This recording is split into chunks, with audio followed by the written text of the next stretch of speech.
আসসালামু আলাইকুম ওয়া রাহমাতুল্লাহি ওয়া বারাকাতুহু। সাদকায়ে ফিতরের মাসাইল এই পর্বে আপনাদের সকলকে জানাই আন্তরিক অভিনন্দন ও মোবারকবাদ। চলুন মূল আলোচনা শুরু করার পূর্বে জেনে নেই আজকের এই ভিডিওটির মাধ্যমে আমরা কি কি শিখতে পারবো। ১ নম্বর, সাদকাতুল ফিতর কাকে বলে? ২ নম্বর, সাদকাতুল ফিতর কাদের উপর ওয়াজিব? ৩ নম্বর, ২০২৫ সালে সর্বনিম্ন ও সর্বোচ্চ সাদকাতুল ফিতর কত ধার্য করা হয়েছে? ৪ নম্বর, সাদকাতুল ফিতরের নেসাবে কি ঘরের আসবাবপত্র বা ঘরের মূল্য ধরা হয়? ৫ নম্বর, রোজা না রাখলে ফিতরা দিতে হবে কি? ৬ নম্বর, মা বাবা ভাই বোন চাকর চাকরানি একসাথে যৌথ পরিবারে থাকলে কে সাদকাতুল ফিতর আদায় করবে? ৭ নম্বর, সাদকাতুল ফিতর ওয়াজিব না হলে সঙ্গতি থাকলে দিয়ে দেওয়ার বিধান কি? ৮ নম্বর, সাদকাতুল ফিতরে কি পরিমাণ গম বা আটা বা যব কিংবা তার মূল্য দেওয়া উচিত, আর এগুলো কি পরিমাণ দেওয়া উত্তম? ৯ নম্বর, গম আটা ও যব ব্যতীত অন্য খাদ্যশস্য দ্বারা সাদকাতুল ফিতর আদায় করার নিয়ম কি? ১০ নম্বর, সাদকাতুল ফিতর কে দ্বারা আদায় করা উত্তম? ১১ নম্বর, সাদকাতুল ফিতর কখন আদায় করতে হবে? ১২ নম্বর, সাদকাতুল ফিতর কাকে দিতে হবে? ১৩ নম্বর, একজনের ফিতরা ২ বা ততোধিক ব্যক্তিদের দেওয়া যাবে কিনা? চলুন উপরোক্ত প্রশ্নের উত্তরগুলো জেনে নিই। আমাদের প্রথম প্রশ্ন ছিল সাদকাতুল ফিতর কাকে বলে? উত্তর: ইসলাম ধর্মের বিধান অনুযায়ী রমজান মাসব্যাপী সিয়াম সাধনার পর যাকাত গ্রহণের উপযুক্ত দরিদ্র ব্যক্তিকে অথবা ব্যক্তিদের নির্দিষ্ট পরিমাণ নির্ধারিত খাদ্যদ্রব্য বা এর সমমূল্য প্রদান করার নিয়মকে শরীয়তের পরিভাষায় সাদকাতুল ফিতর বলা হয়। আমাদের দ্বিতীয় প্রশ্ন ছিল সাদকাতুল ফিতর কাদের উপর ওয়াজিব? উত্তর: ঈদুল ফিতরের দিন সুবহে সাদেকের সময় যার নিকট যাকাত ফরজ হওয়ার পরিমাণ অর্থ সম্পদ থাকে তার উপর সাদকায়ে ফিতর বা ফিতরা ওয়াজিব। আমাদের তৃতীয় প্রশ্ন ছিল ২০২৫ সালে সর্বনিম্ন ও সর্বোচ্চ সাদকাতুল ফিতর কত ধার্য করা হয়েছে? উত্তর: বাংলাদেশে ২০২৫ সালের ফিতরা হার নির্ধারণ করা হয়েছে ইসলামিক ফাউন্ডেশনের ঘোষণা অনুযায়ী। এবার জনপ্রতি সর্বনিম্ন ফিতরা ১১০ টাকা ও সর্বোচ্চ ২৮০৫ টাকা নির্ধারণ করা হয়েছে। আমাদের চতুর্থ প্রশ্ন ছিল সাদকাতুল ফিতরের নেসাবে কি ঘরের আসবাবপত্র বা ঘরের মূল্য ধরা হয়? উত্তর: যাকাতের নেসাবের ক্ষেত্রে ঘরের আসবাবপত্র বা ঘরের মূল্য ইত্যাদি হিসেবে ধরা হয় না, কিন্তু ফিতরার ক্ষেত্রে অত্যাবশ্যকীয় আসবাবপত্র ব্যতীত অন্যান্য আসবাবপত্র, শৌখিন দ্রব্যাদি, খালি ঘর বা ভাড়ার ঘর যার ভাড়ার উপর জীবিকা নির্ভরশীল নয়, এসব কিছুর মূল্য হিসাবে ধরা হবে, অর্থাৎ নেসাবের মধ্যে ধরা হবে।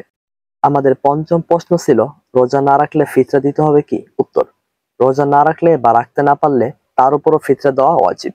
একথা নয় যে রোজা না রাখলে ফিতরাও দিতে হয় না।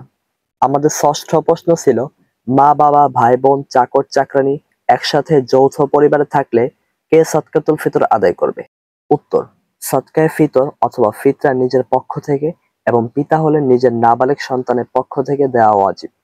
বালেগ সন্তান, স্ত্রী, স্বামী, চাকর চাকরানি, মাতা পিতা প্রমুখের পক্ষ থেকে দেওয়া ওয়াজিব নয়, তবে বালেগ সন্তান পাগল হলে তার পক্ষ থেকে দেওয়া পিতার উপর ওয়াজিব। আর একান্নভুক্ত পরিবার হলে মাতা পিতার পক্ষ থেকে বালেগ সন্তানের সাদকাতুল ফিতর দেওয়া মুস্তাহাব এবং স্বামীর পক্ষ থেকে স্ত্রীর ফিতরা দেওয়া মুস্তাহাব, ওয়াজিব নয়। আমাদের সপ্তম নম্বর প্রশ্ন ছিল সাদকাতুল ফিতর ওয়াজিব না হলেও সঙ্গতি থাকলে দিয়ে দেওয়ার বিধান কি? উত্তর: সাদকাতুল ফিতর ওয়াজিব না হলেও সঙ্গতি থাকলে দিয়ে দেওয়া হলো মুস্তাহাব এবং এটা অনেক সওয়াবের কাজ। আমাদের অষ্টম নম্বর প্রশ্ন ছিল সাদকাতুল ফিতরে কি পরিমাণ গম বা আটা বা যব কিংবা তার মূল্য দেওয়া উচিত, আর এগুলো কি পরিমাণ দেওয়া উত্তম? ফিতরায় ৮০ তোলার সেরের হিসেবে ১ সের ১২.৫ শতাক অর্থাৎ ১ কেজি ৬৬২ গ্রাম গম বা আটা কিংবা তার মূল্য দিতে হবে। পূর্ণ ২ সের তথা ১ কেজি ৮৬৩ গ্রাম বা তার মূল্য দেওয়া উত্তম।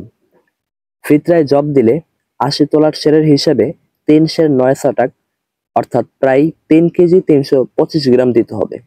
পূর্ণ ৪ সের অর্থাৎ ৩ কেজি ৭৩২ গ্রাম দেওয়া উত্তম। আমাদের নবম নম্বর প্রশ্ন ছিল গম আটা ও যব ব্যতীত অন্যান্য খাদ্যশস্য দ্বারা সাদকাতুল ফিতর আদায় করার নিয়ম কি?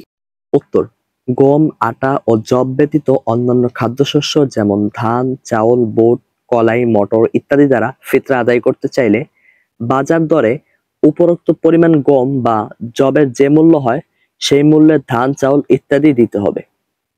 আমাদের দশম নম্বর প্রশ্ন ছিল সাদকাতুল ফিতর কি দ্বারা আদায় করা উত্তম? উত্তর, ফিতরায় গম, যব ইত্যাদি শস্য দেওয়ার চেয়ে তার মূল্য নগদ টাকা পয়সা দেওয়া উত্তম।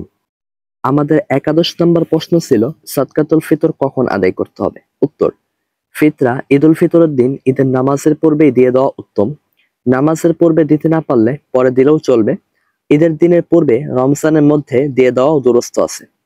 আমাদের 12 নম্বর প্রশ্ন ছিল সাদকাতুল ফিতর কাকে দিতে হবে। উত্তর, যাকে যাকাত দেওয়া যায় তাকেই ফিতরা দেয়া যায়। আমাদের 13 নম্বর প্রশ্ন ছিল একজনের ফিতরা 2 বা ততোধিক ব্যক্তিকে দেওয়া যাবে কিনা। উত্তর, একজনের ফিতরা একজনকে দেয়া বা একজনের ফিতরা কয়েকজনকে দেওয়া উভয়ই দুরূহ আছে। কয়েকজনের ফিতরাও একজনকে দেওয়া দুরূহ আছে, কিন্তু তার দ্বারা যেন সে নেশাব পরিমাণ মালের মালিক না হয়ে যায়। অধিকতর উত্তম হলো একজনকে এই পরিমাণ ফিতরা দেওয়া যার দ্বারা সে ছোটখাটো প্রয়োজন পূরণ করতে পারে বা পরিবার পরিজন নিয়ে 2-3 বেলা খেতে পারে। এই ভিডিওটি যদি আপনাদের সামান্যতম উপকার করে থাকে তাহলে অবশ্যই ভিডিওতে একটি লাইক দিয়ে দিনের স্বার্থে ভিডিওটি শেয়ার করে দিবেন। আর আপনি যদি আমাদের চ্যানেলে নতুন হয়ে থাকেন তাহলে অবশ্যই চ্যানেলটি সাবস্ক্রাইব করে পাশে থাকা নোটিফিকেশন বাটনটি বাজিয়ে দিবেন, যাতে করে এরকম ভিডিও আমরা যখনই আপলোড দিই তা আপনার নিকট পৌঁছে যায়। আজকের মতো বিদায় নিচ্ছি, সকলে ভালো থাকবেন। আসসালামু আলাইকুম ওয়া রাহমাতুল্লাহি ওয়া বারাকাতুহু।